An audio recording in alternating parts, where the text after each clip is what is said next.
ग्रामीण रोजगार व इंदिरा तनिष्क लाए हैं रिवा वेडिंग ज्वेलरी जो बनाए आपके हर उत्सव को खास। पाइए 20% तक छूट गोल्ड ज्वेलरी की बनवाई शुल्क और डायमंड ज्वेलरी के मूल्य पर। आइए Tanishq jewellers, India motor circle, Ajmer. Tanishq, Tata की पेशकश। सरकार के और माननीय अशोक जी गहलोत साहब के नेतृत्व में 3 साल पूरे हुए और इन 3 साल पूरा होने के उपलक्ष्य में माननीय मुख्यमंत्री जी के द्वारा राजस्थान के तमाम जिलों में प्रभारी मंत्री आज शिलान्यास और उद्घाटन का कार्यक्रम कर रहे हैं। इसी तरह से माननीय मुख्यमंत्री जी ने हमारे तमाम मंत्रिमंडल के साथियों के साथ अपने अपने विभाग की योजनाएं और परियोजनाओं को लेकर 17 और 18 तारीख को प्रदेश स्तर के ऊपर भी कार्यक्रम हुआ है। वही कार्यक्रम आज अजमेर के अंदर हुआ है। बहुत अच्छा लगा।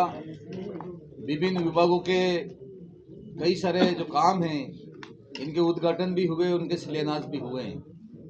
और ये देखते हुए ऐसा लगता है कि राजस्थान में माननीय मुख्यमंत्री जी के नेतृत्व में जो काम हुए हैं जिसका कोई मुकाबला नहीं है और ये काम पूर्ण रूप से धरातल पर उतर जाएंगे तो राजस्थान का भूगोल, राजस्थान का तकदीर और तस्वीर बदल सकते हैं हम। ये मैं इस अवसर पे कह सकता हूँ। माननीय मुख्यमंत्री जी ने गरीब को गणेश मानते हुए जो चिरंजीवी योजना राजस्थान में लागू की है और जिसमें 5 लाख तक का भुगतान उस व्यक्ति को करना नहीं पड़ेगा, सरकार और अशोक गहलोत साहब अपने खजाना से करेंगे। और दवाइयाँ फ्री हैं, जांचें फ्री हैं, यहाँ तक कि पशुओं के लिए भी दवाइयाँ और जांचें फ्री हैं। 1 रुपये किलो अनाज गरीब को गांव में खाने के लिए दिया जा रहा है। राष्ट्रीय रोजगार गारंटी जैसी महत्वपूर्ण और महत्वाकांक्षी योजना जो देश के अंदर लोकप्रिय हुई है, इस योजना के माध्यम से करीबन 45 लाख नहीं, वो मैं इसलिए कह रहा हूँ कि ये बात चुनाव तक तो ये बात हमारे सबके समझ में आती है, हम लड़ते हैं। लेकिन जिस क्षेत्र से कोई विधायक जी या प्रधान जी या प्रमुख जी चुन के आ गए तो वो तो आ गए। अब वो सरकार, उनके लिए अलग से सरकार थोड़ी है, सरकार तो यही है। तो हमको अपने अपने दायित्व का निर्वहन करके जो काम दिया गया है, जो लक्ष्य रखे गए हैं हमारे सामने, उसकी हम सबको पूर्ति करनी चाहिए। मेरा कहने का मतलब इतना। 3 साल ऐसा नहीं हो रहा था, काम नहीं हो रहा था ऐसा नहीं कह रहा हूं मैं। आगे के लिए मैंने कहा ना, टारगेट समय बहुत कम रह गया है। शिलान्यास हमने किए, उसको हमको टारगेट मान के काम करना है। सर, पंचायत राज मंत्री रहते हुए आपने पूर्व में कई नवाचार किए थे, अब आपको जल संसाधन मंत्रालय मिला है, क्या नया नवाचार करना चाहिए? देखो साथियों, राजस्थान में पानी बहुत कम है अन्य राज्यों के मुकाबले में, और इसीलिए आज बिशलपुर का पानी अजमेर को पीने के लिए मिल रहा है। ये सरकार की बहुत बड़ी उपलब्धि है। इसी तरह से हम और भी राजस्थान में जितने डैम हैं, इन डैमों को अगर कहीं दुरुस्त करने की आवश्यकता है, कैनाल सिस्टम को ठीक करने की आवश्यकता है, नए डैम बनाने की आवश्यकता है। माही हमारा बहुत बड़ा डैम है, वहाँ पर लंबे समय से कोई काम नहीं हुए, तो वहाँ पर हम कुछ कैनाल सिस्टम को ठीक कर रहे हैं। धौलपुर के अंदर हम काम कर रहे हैं, कोटा के अंदर हम काम कर रहे हैं, बारा के अंदर भी हम काम कर रहे हैं। तो जहाँ जहाँ नदी और नाला बह के जा रहे हैं और वो समुद्र में चला जाता पानी, उस पानी को जहाँ भी हम रोक सकते हैं उसको रोकें और राजस्थान के किसानों के और राजस्थान की जनता के हित में काम मिले। सर, बिसलपुर का भविष्य को लेकर बिसलपुर की क्या कार्य योजना है? बिसलपुर लाइफलाइन है, अजमेर की नहीं बल्कि कई जिलों की हो चुकी है। बिशलपुर पूरे राजस्थान की लाइफलाइन है, जीवन रेखा है।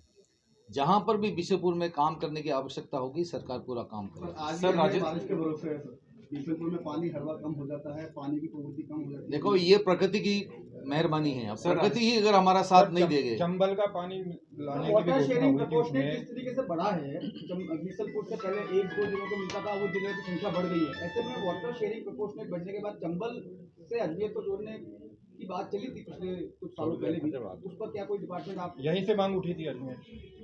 देखो, ऐसा है, डायरेक्टली तो मेरे विभाग का ये विषय है नहीं, ये पीएचडी डिपार्टमेंट का है। लेकिन मैं जब यहाँ का प्रभारी हूँ और अजमेर के लिए हम बात करें तो उसको दिखवाऊंगा पूरी तरह से। और जो भी हो सकता होगा बेहतर से बेहतर इसको करने की अपनी कोशिश करेंगे। सर, प्रभारी मंत्री हैं राजस्थान सरकार के, जो अजमेर जिले के प्रभारी मंत्री बनाए गए हैं। प्रभारी मंत्री तीसरे मंत्री हैं।